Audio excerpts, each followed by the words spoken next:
Здраво, нова емисија и тоа во зелена атмосфера како што гледате. Се наоѓаме многу близу до просториите на 1 маркетинг агенцијата. Таму е тоа, многу е блиско. Се гледа. Па ете, таму сме, значи ние, а ова ни е нашето дворче. Денеска сум во двор со причина, бидејќи доаѓа на гости министерот Венко Филипче. Зошто се одлучивме за ова? Бидејќи пројдовме еден тежок период за сите нас. Многу да речем и намаливме работа, некои луѓе ја загубија работата, некои луѓе поминаа на вистина тешки мигови како фамилии, како пошироки друштва и така натаму, но чувствуваме дека еден период од сето ова го оставаме малку зад нас и време е да продолжиме во следната фаза од тоа што ќе не очекува, па сметавме дека е добар момент да позборуваме со министерот Венко Филипче да видиме што е тоа што ќе не очекува. Емисијата ја посветуваме на сите оние кои што беа на првите линии на одбрана, ја посветуваме на сите оние кои што не чуваа, не штитеа во сиот овој период, ја посветуваме на луѓето кои што се работат на едно општество, а тоа се здравствените работници. Би сакале да ги цениме, да ги вреднуваме повеќе од тоа што се ценете и вреднувани, па решивме оваа емисија да им ја посветиме на нив. Јас лично потекнувам од фамилија која има многу здравствени работници, мајка ми, незиниот брат, сопругата на незиниот друг брат, исто така девојка ми, двајцата незини родители, многу здравствени работници имам во моето пошироко друштво и верувајте, со дополнителна љубов го правам сето ова токму поради тоа и затоа мислам дека можеме да започнеме и да го направиме муабетот со Венко Филипче за сето она што се случуваше, за сето она што сега се случува и за сето она што не очекува понатаму. Така што одиме 1-1, сезона 11, веќе сме при крај на сезоната, министерот Венко Филипче денеска. Пуштај шпица!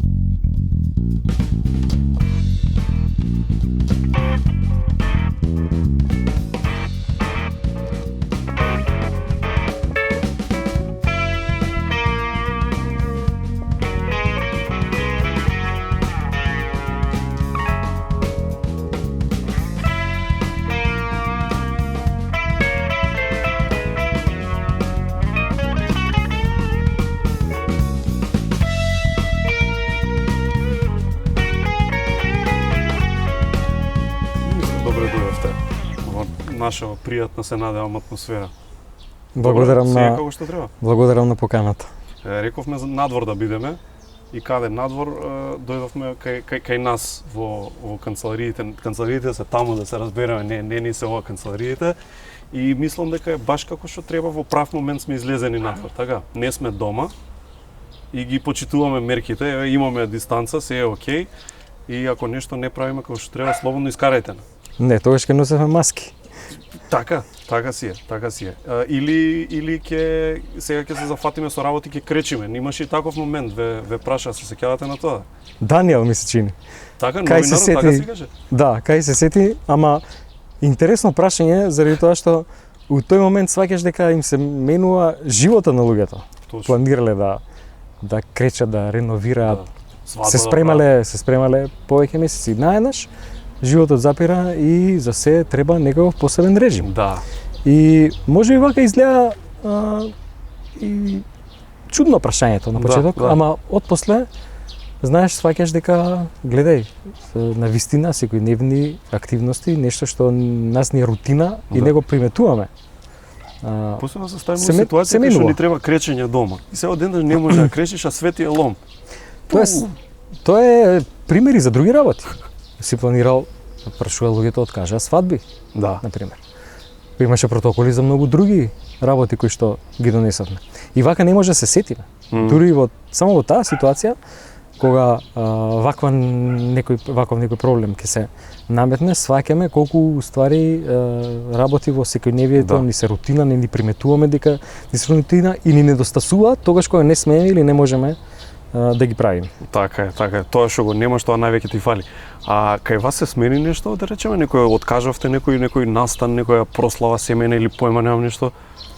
Не, беше ситуација во која што навистина многу време се поминуваше на работното место. Во еден период и во домашна изолација, меѓутоа навистина многу часови посветени на работа, координација и со најблиските соработници, со докторите, колегите, така да тоа е една рутина која што практично и повеќе години назад ја практикуваме, меѓутоа сега за нешто сосем ново, нешто неочекувано, нешто што никогаш не сме го планирале, нешто со што не само ние, цел свет не знаеше како да се справи, моравме да градиме наш автентичен систем, тоа бара многу енергија и време.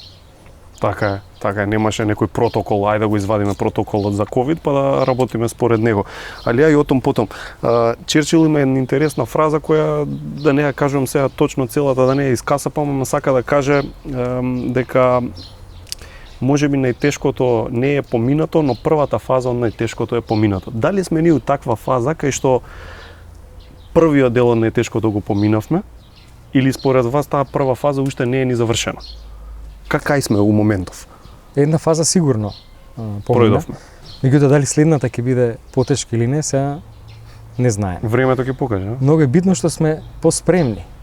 И колку и да биде тешка оваа следна фаза што ќе дојде, што сите ја очекуваат, не само ние, сите земји во светот. Сметам дека многу подобро ќе изменаџираме заради тоа што сме поспремни, поради тоа што имаме повеќе искуство, поради тоа што го спремивме системот да може да одговори на тие предизвици.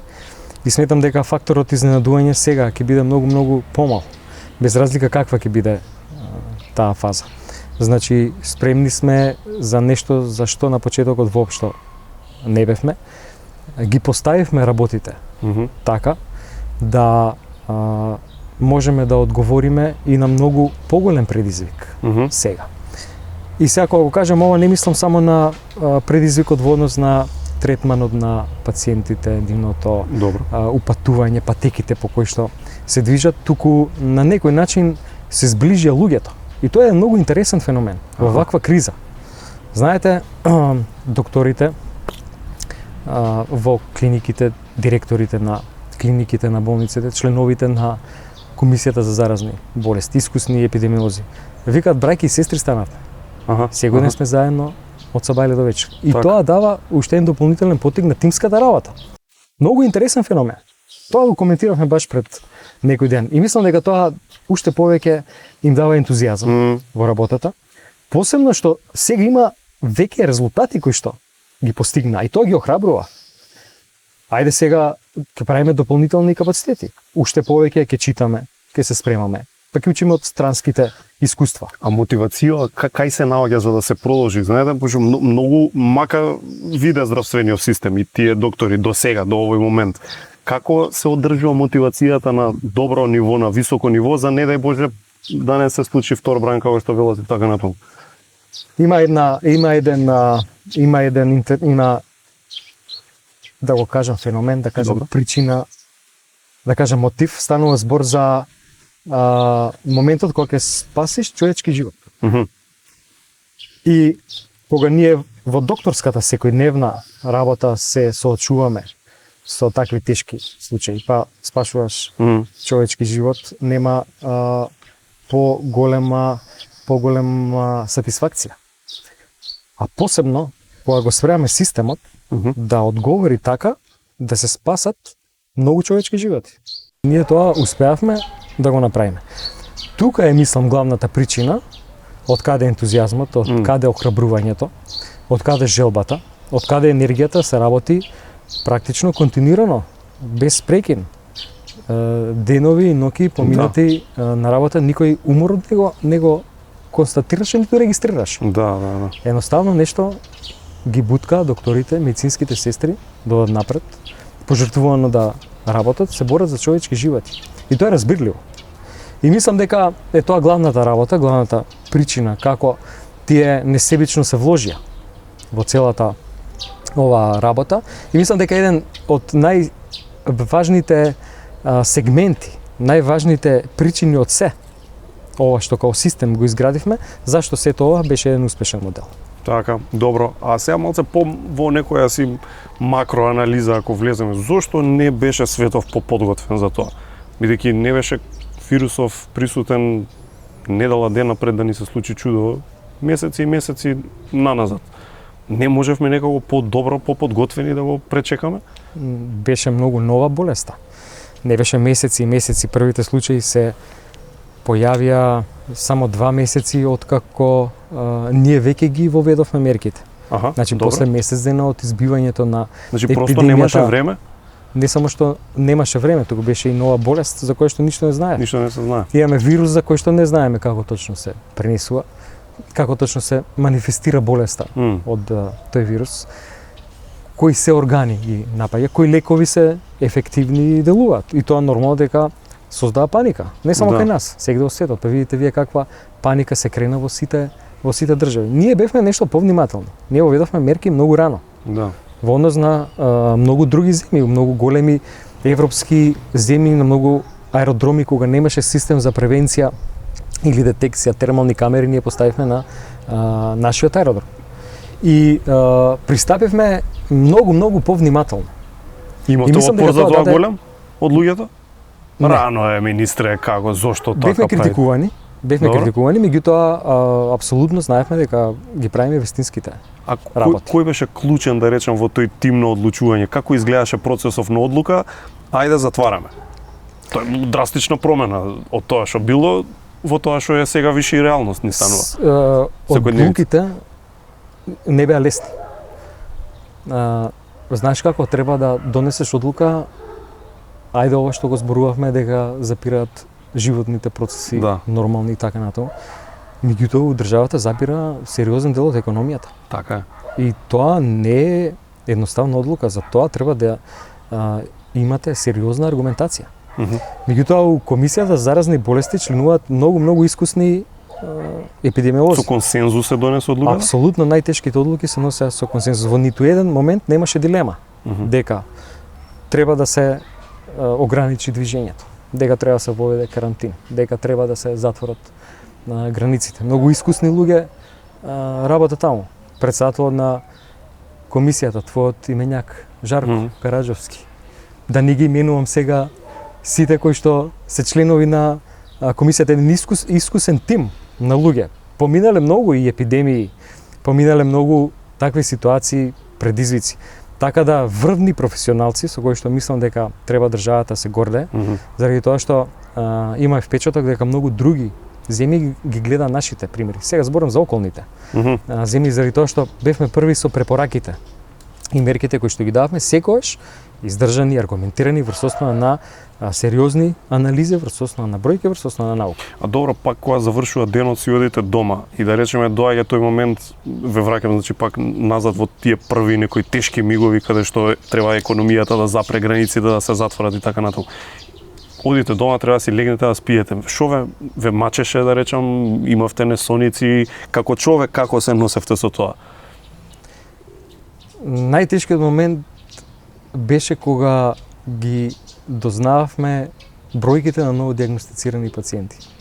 Како сега можеше да се случи да имаме ваму пациент, па како можеше да се случи да имаме на друго место пациент, па како да спречиме тој пациент да ја прошири заразата на други места, како ги ставиме да пристапиме сериозна детална анализа на сите контакти кои што ги имал бројни прашања, кои што навистина не дава мир и кои што бара многу разговори, многу координација, бара подршка од многу искусни колеги.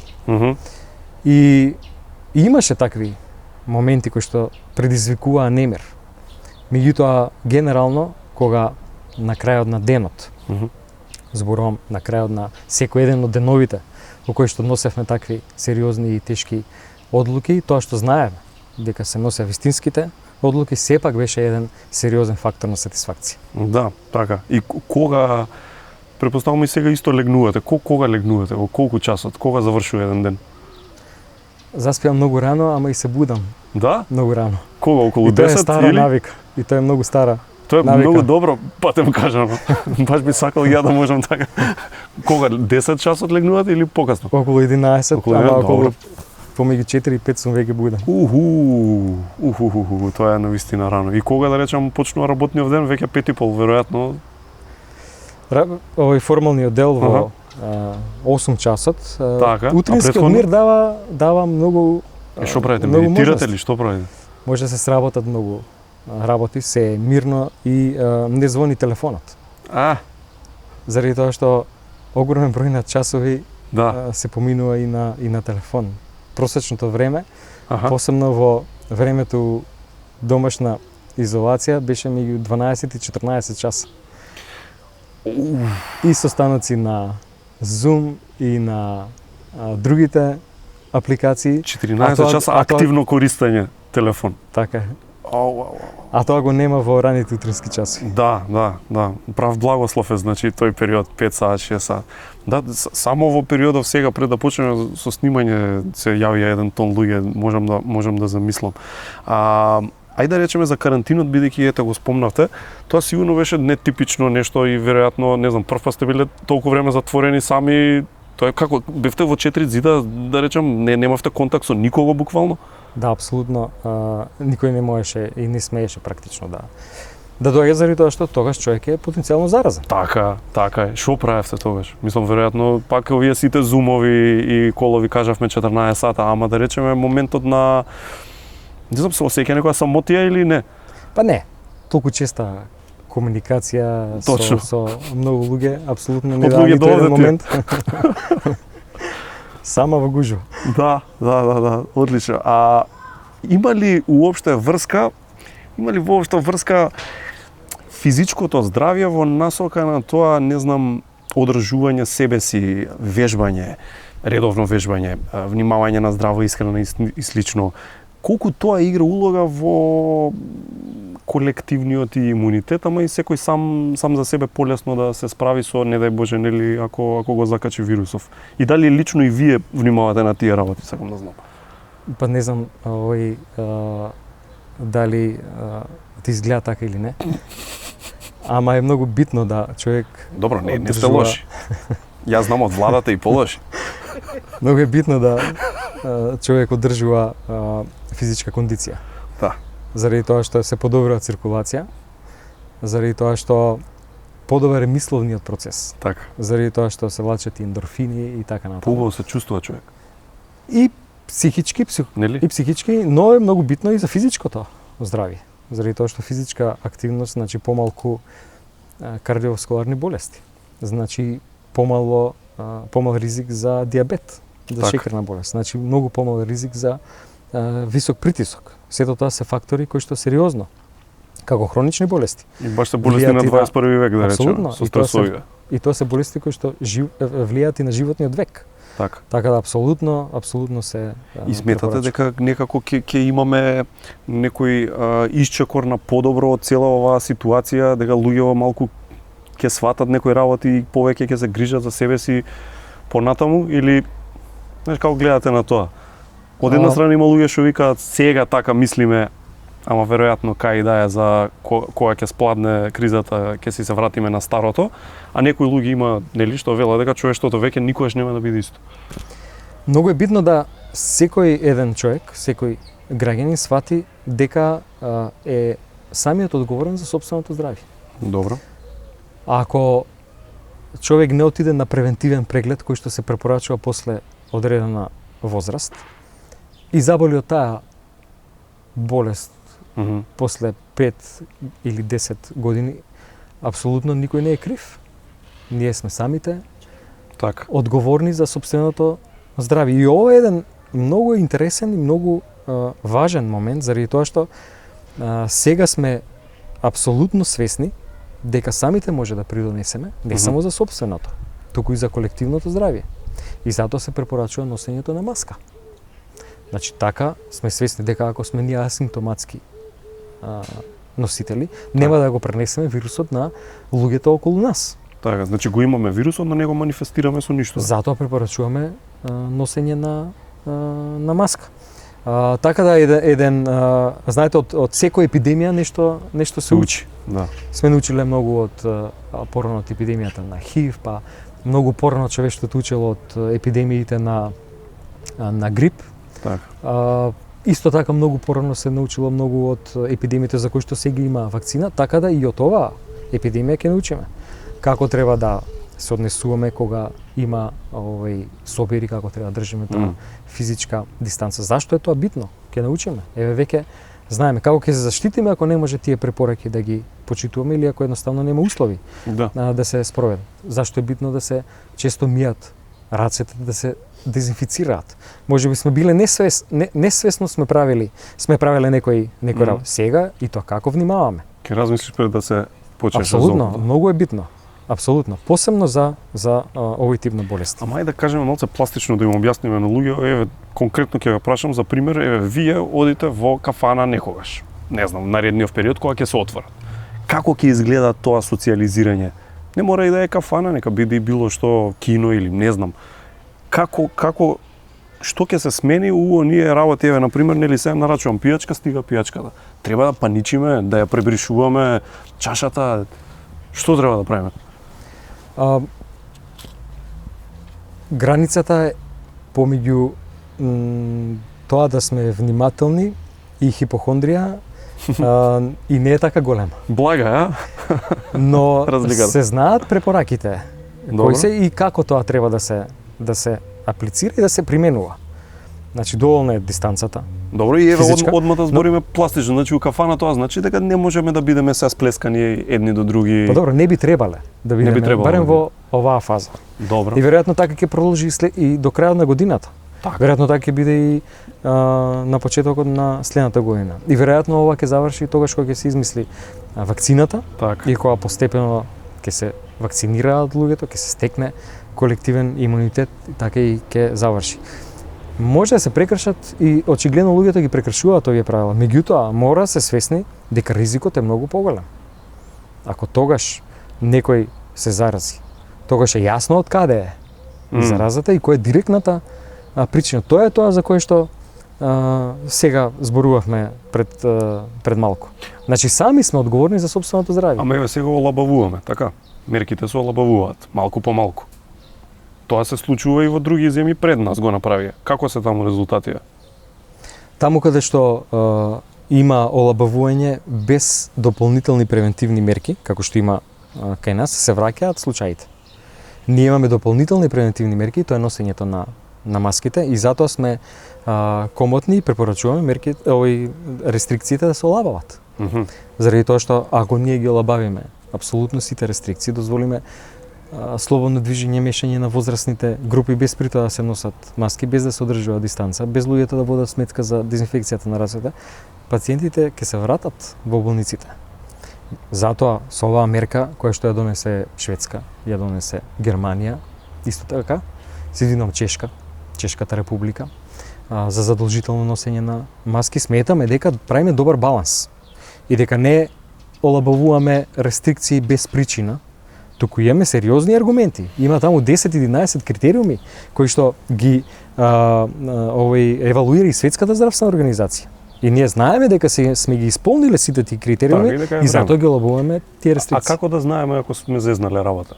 Пример, колку време треба да помине за вие и нели тимот ваш општо да речете може ја претеравме, зголемува рестрикции бидејќи не е нарно. Се знам дека неблагодарно е вака да се малце карикираме, нели? Ама има ли некој од искуство на другиве земји период во кој што ние гледаме што одлуката денес ќе носи за X време?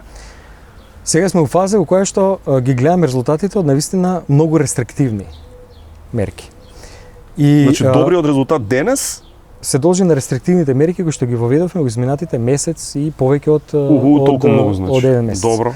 Но попуштајќи ги рестриктивните мерки, сметаме дека носењето на маски ќе влијае на тоа да пациентите не се вратат во повторно во болниците и да има ново диагностицирани пациенти. Сега сме во фаза во која што има и други фактори кои што влијаат да има вака стабилна ситуација. Тоа се прво имаме затворени граници. Да.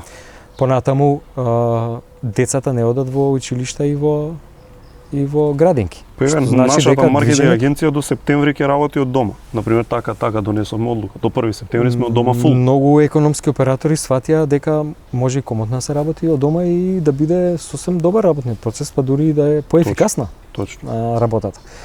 Меѓутоа во летните месеци, понатаму на есен, веќе предвидуваме дека некои фактори може епидемијата да влошат. Ќе се отворат границите, ќе одат нашите луѓе во странство и ќе се вратат, ќе дојдат странци. Така е. Многу луѓе ќе транзитираат низ земја.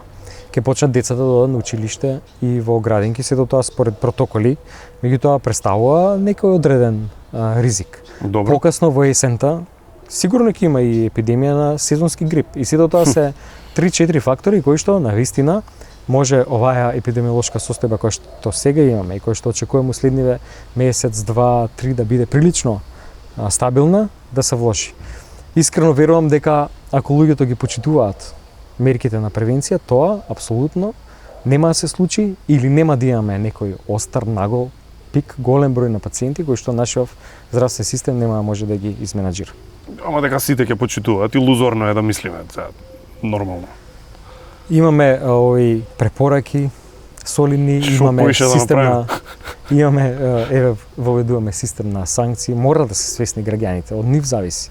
Ова не е борба само на здравствените работници и на здравствениот систем, ова е борба на сите нас. Секојдневно се стремиме да ги оствариме целите кои ги поставуваме. Преку нив го трансформираме нашето однесување и односот кон околината. Веруваме дека промените се есенцијален дел од процесот на создавање квалитет. Токму затоа го креиравме новиот дизајн на Magnesium 400 Plus B комплекс за секојдневна употреба под брендот Multi-Essence. Multi-Essence е нашиот влог за здраво секојдневие од Alkaloid. Со секој изгреј сонце се раѓа нов ден, а денот е најубав кога почнува дома. Онаму каде што си сигурен, безбеден, среќен. Затоа сме тука. Golden Art. Дом, не само стан. Вкусовите се нешто за кое не се разговара. Но ние само за тоа разговараме. Користиме најдобри состојки и најдобра технологија. Постојано сме во потрага по совршена комбинација на свежо тесто и највкусен крем. Кој е твојот омилен вкус? Бусто, твојот омилен круасан.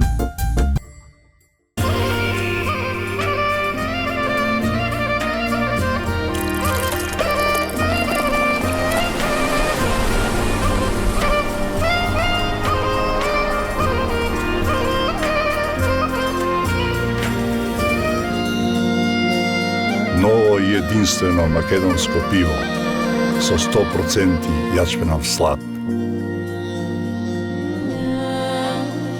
Златен даб, класик.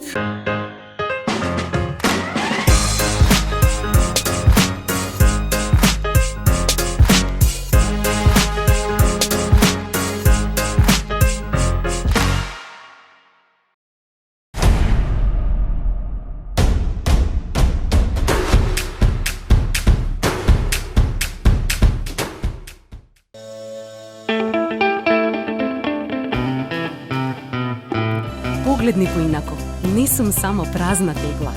Утре може да се вратам во нова форма. Амбалажата што има минато, може да има и иднина. Ослободете се од стаклената амбалажа во новите зелени контейнери за селекција на стакло во вашиот град. Заедно за почиста животна средина. Селектирај иднина. Пакомак.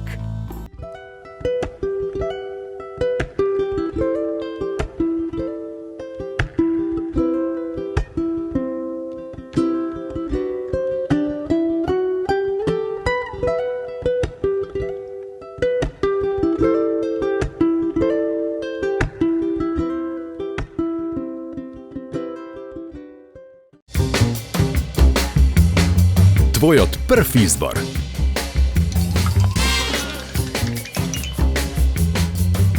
Брилијант. Водечко масло за јадење според потржувачите во Република Македонија по сите карактеристики.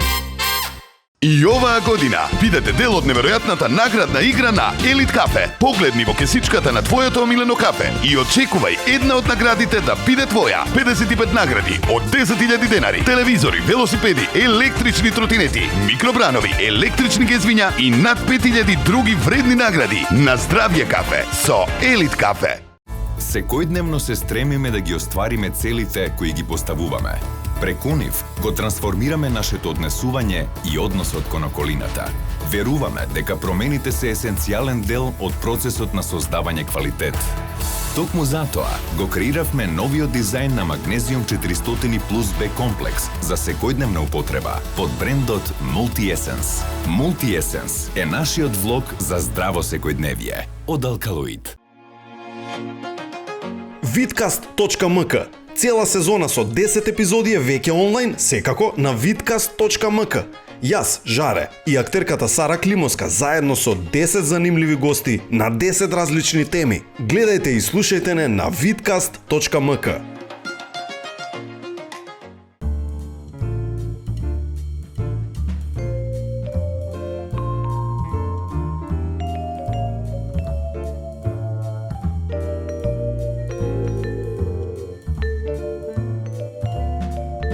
Уживај во еден на еден со Good Nature. Направи си навика за чај и чувствувај се многу подобро.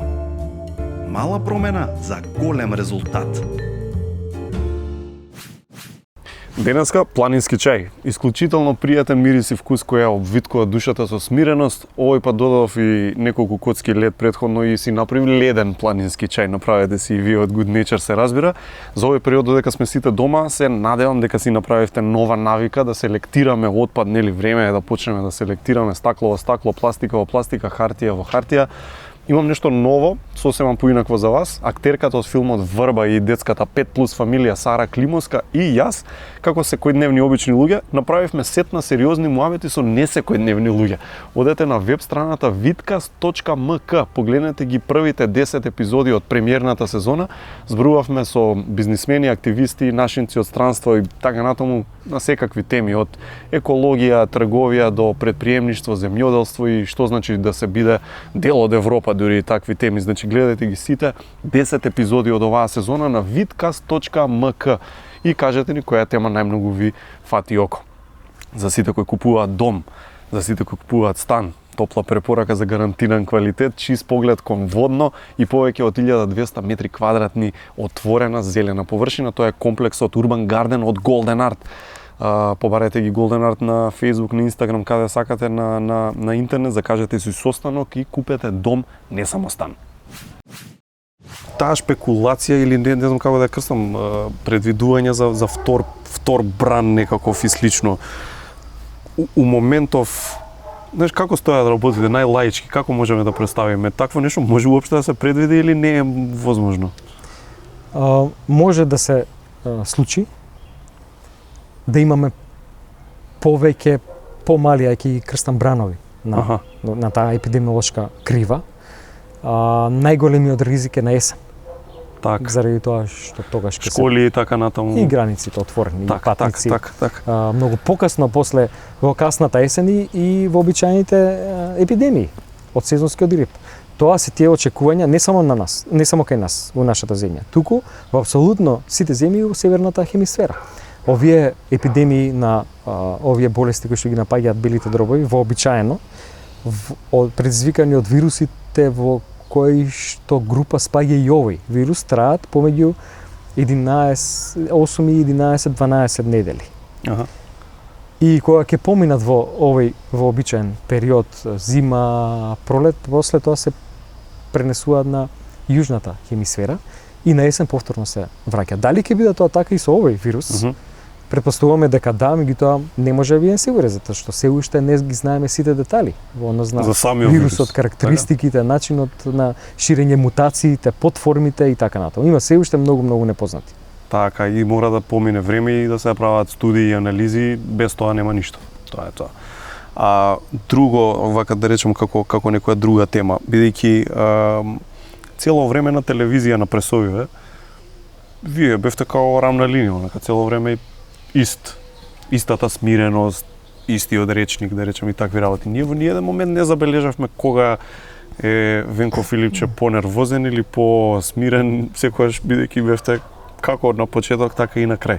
Имаше ли зад сцената, да кажам, позади овие пресови све некоја ситуација кога искрено ве фатило страв или некоја ситуација ве натерала да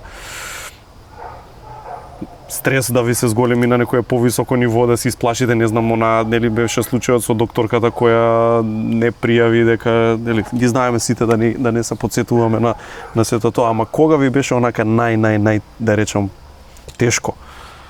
Секој ново диагностициран случај, секој починат пациент беше навистина лош момент, беше стрес. Меѓутоа, смиреноста и таквиот начин на менаџирање предонесува да сите проблеми кои што излегуваат од таквите ситуации многу подобро и порационално се решат. Така и пристапувавме, не само јас, апсолутно сите членови на тимот, епидемиолозите, инфектолозите, анестезиолозите. Моравме да ги скоординираме апсолутно сите вработени во здравствениот систем, пошто сите беа мобилизирани.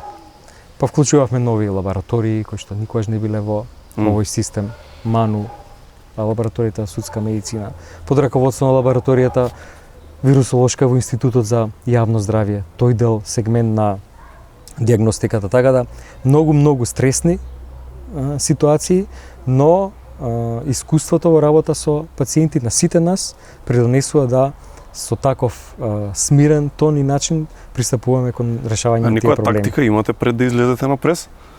Не знам, си дишувате 10 пати, поема немам, нешто правите пред да излезете? Не, нема ритуал. Нема ништо такво? Не, нема. Значи природно така смирено. Добро. Ја реков некој тренинг да им дадеме на луѓе да знаат кога се во таква ситуација. Гледате еден на еден, овозможено од Good Nature, вкусот на природата. Кој смирен некој период кој се надевам ќе дојде и уште поише ќе го забрза тоа академско, да речем, некоја се академска работа на наука, на истражување, бидејќи во ситуација кога ти е заглавен здравствениот систем кој Италија што се деси, луѓето веројатно немаат ни време да се посветуваат на студии бидејќи луѓе гинат. Страшно беше во Италија. Многу често комунициравме со наши колеги кои што работат таму, ни пуштаа и слики, видеоклипови како тоа таму изгледаше.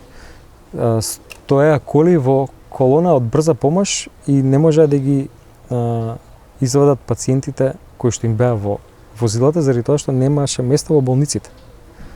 Значи тоа беше една ситуација во која што апсолутно никој никогаш во светот ниту ја предвидел, ниту се спремал. Како тука нели ве фаќа страф тоа кога го гледате како министер сега, ево не дај Боже човече кај нас дојде. Апсолутно, како не. Но мислам дека добро изменаџиравме и не се соочивме со еден таков сериозен проблем. Шпанија исто така, посебно во одредени делови. Па италијанскиот здравствен систем во одредени градови беше целосно колабиран. Да. За неколку дена да се напълнат од сите болници и одделенија за интензивна нега. Нема пострашна работа, да не може пациентот да дојде до болнички кревет или да добие здравствена услуга. Таква ситуација за среќа кај нас немаше. И можеме да кажеме со комплетна сигурност дека сме подготвени дури за не дај Боже некаков си второ бранче, како што викате, помали некој, значи можеме да бидеме сигурни дека здравствениот систем е добро и опремен и подготвен. Сега многу повеќе него што бевме. Така. И тоа многу повеќе. Еве имаме екстра капацитет, простори и мобилна болница. Имаме многу повеќе опрема. Докторите многу повеќе знаат. Докторите се и сестрите многу поспремни да ги изменаџираат пациентите. На почетокот беше паника, посебно со сите непознати околу вирусот. Капацитетот на лабораториите е многу по-голем. Епидемиолозите се многу поспремни сега. Така да имаме навистина спремен здравствен систем. И повторно ќе кажам, го искористивме искуството на некој начин и несвесно. За многу по-добро се организираме и бидеме поспремни за други предизвици. На мака се познаваат јунаците. Лично да речам, јас нели како и сите претпоставувам повеќето луѓе, целиот овој период од неколку месеци си изнагледавме видеоклипови, документарци некакви на темава. Целиот YouTube ми е COVID, значи кога и да отворам пола од работите ми се за COVID. Вие да речем лично кога легнувате да спиете, министер, го прави ли истото, пример? Дали исто ќе уклучите YouTube да видите што има нешто ново или на Facebook, каква нова глупава теорија е извадена, ве допираат такви работи? Ве интересира да видам чекај за што зборуваат луѓе?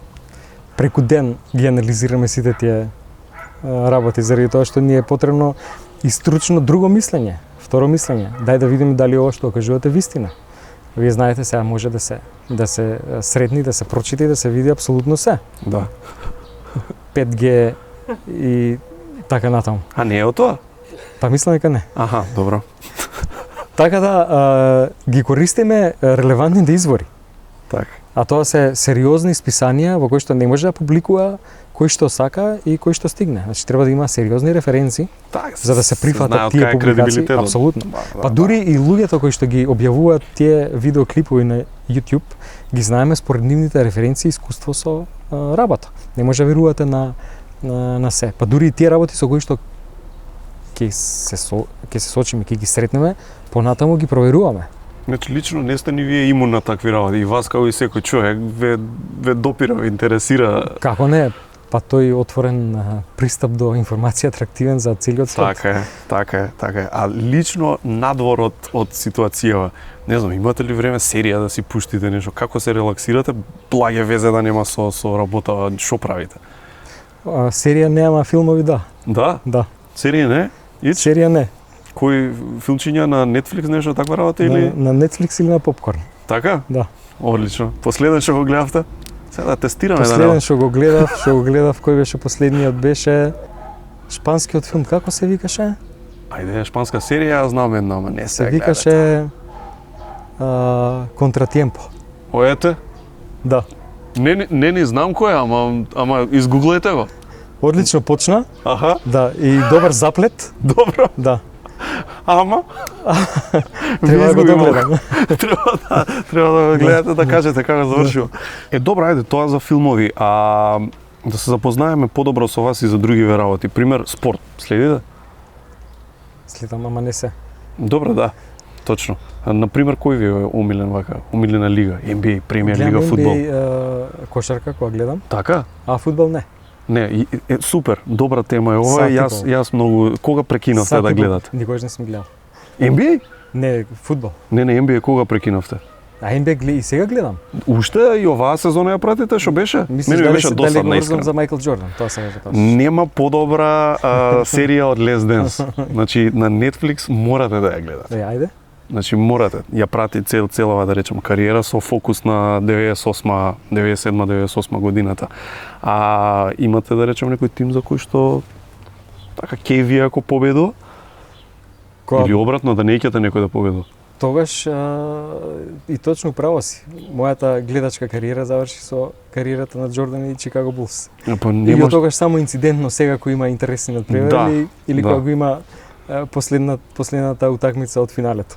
Така, Golden State која ќе земе титула. Така. Се вика тоа. Добро. А музика, да речеме, на што сте фан? Омилен бенд од 80-ти кој? Од 80-ти слушав Queen. Добро, па ете. А сега не слушам музика многу, да ти кажам право. Како не? Па не. Ич? Слушам во кола, ама ќе пуштам радио. Па да, и што врти, И што врти. Да, не ви е паметот тука, добро, разбирливо. У кабинет не... Не, никогаш ми смета музиката, ме одмара тишината. Така. Кога нема ништо, кога е тишина, тогаш мислам дека е... Ама тоа е зашто ви е хаотичен остатокот од денот. Можна. Па и тоа малку кога ви треба веројатно мир. Да. А во операциона сала, да речеме, таму се слуша нешто или само колаборацијата меѓу тимот? Само се слуша тој што оперира. Да, во кој случај вие сте. А музика зависи од желбата на тимот. И таму не е човек сам. Да, значи тоа е сериозно, така е, мислам, си се пушта од, да речем, музика, знае тимот да реши да врти нешто да слушаме додека работиме? Јас сум бил у операциона сала, у болници на сите континенти, осим во Австралија. Кај е најинтересно? И во Европа, и во Азија, во Америките, и така натаму, и секаде исто. Исто? Во операциона сала важат истите правила. Како ќе каже главниот хирург? Да, ама им се дава слобода и на членовите на тимот. Ако им е роден ден? Не, секој ден им е роден ден. Сте оперирале слушајќи музика некако? Да, апсолутно. Да? Да, ама нема тоа разлика. Тоа е сепак нормално, state of mind. Значи тука треба атмосфера која што ти помага да си сконцентриран и фокусиран во зоната да си влезеш. Така. И кој да речеме би ви бил таков избор? Queen, пример, би си пуштиле на операција? Не, јас би бирал да нема ништо, да има ако е до вас. апсолутна тишина, но ги почитувам сестрите инструментарки, асистентите, анестезиолозите Так. и тие име тоа една работна средина. Так. Сите мора да се осеќаат природно. А нема музика, не постои што едноставно е толку лоша за вас што би ја одбиле да речам? Што ако сестра да рече, ве молам Аца Лукас да слушаме, денес многу ми е кеф. Мислиш лоша Аца Лукас? Па не знам, дали може не е за во операција, ја мислам лоша. Освен байпас ако ја пуштите песната, таа веројатно е добра за операција. Не, кој што сака има апсолутно слобода да избере да слуша. Кој е било омилено место за во младите денови за излегување? Онака, кај сте се осеќале како дома кога ќе излезете негде? Многу одамна, а? Па, ако што? Кој ви беше онака местото? Кај можеш венко да го најдеш? Мусандра? Така? Да. Да немаше некој ќоше посебно? Ама деца бе. Па добро, да. Ако па и тоа Така си беше. е, и тоа си е нешто, Кај ме врати се и параме рибу. Ете, гледате како ви текнува се. Омилена Или пијачка Или од тоа Метропол. време? Што човек бе, пиво и вино, виски и што? Не сум пил алкохол многу. И не можам да толерирам многу алкохол. Така? Да. После која Јас ве кафе фаќа? почнав да пијам многу касно. Кафе почнав да пијам. Сериозно? Да. Кафе Не почнав да пиевте пијам пред во факултетски денови? Не, никогаш. Ајде. И така и без кафе се будев многу рано. Аха. Почнав да пијам пред 7 години, кога бев во Швајцарија. И тогаш бев сам една година, бев на таа една субспециализација. Аха. И сега стигнав до ниво да пијам некаде 6 до 7 еспреса до 4-5 саат попладне. Мераклија станавте Да. виш. Гурман за кафеин. Така е. Па добро, тоа значи дека се што не сте испиле претходно сега го Сега на надокнадувате. алкохол мислиш или Не, на Само на еспресото. кафето, да? На еспресото, само на тоа. Тоа се многу кафења, министр. Тоа се многу кафења. Не ви влијае онака да не може да заспиете на вечер? Не, затоа ги пијам до 4-5. толку. До 4-5 попладне. Веројатно не знам кој е тој Не, репер, окей, колку е треба тоа. да Добро е тоа. Од 5 чим завршувате, добро. не знам дали сум испил цистерна до сега. Вкупно. Не знам. Или олимписки базен. Мисля дека имате уште, имате, бидејќи касно сте почнале. Готвите ли да речам во периодов дома кога се седеше или нешто така, си ги проширивте ли вештините куински? Па јас сум тост човек. Така? Така да се И прошири јајце може на око максимум. максимум тоа е може би премногу. Тоа е специјалитет. Така да тостот колку може да се прошири Максимум моето француски знаење може да стане. у кујна. Па добро, и тоа е нешто. А омилено јадење општо кое ви е? Освен тостот. Освен. Или кога друг готи. Кога друг. Паста. Така? Да. Имате некоја, пример, сте поише шпагета или симпл, поише... симпл. Така? Да, било каква паста со обичен црвен сос. Лесно е човек да ве задоволи, значи. Ако може магично да се вратите во минатото со временска машина, би биле министар знаејќи што би ви се случило во ваш мандат, пример? Па лани имаше епидемија на морбили. И тогаш имавме други оружја, тогаш ја имавме вакцината. Да. И на некој начин се справивме со една епидемија.